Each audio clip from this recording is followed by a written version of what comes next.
சரணம் சரணம் ஜெகதாம்பா சரணம் தருவாள் ஓம்காரி சோத்தானி கரையில் நின்றிடுவாள் சொல்லிய குறைகளை தீர்த்திடுவாள் மதுரையில் வாழ்ந்திடும் மீனாட்சி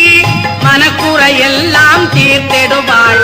அங்கைய கண்ணி என்பவளாம் அழியா சக்தியை கொண்டவளாம் சரணம் சரணம் ஜெகதாம்பா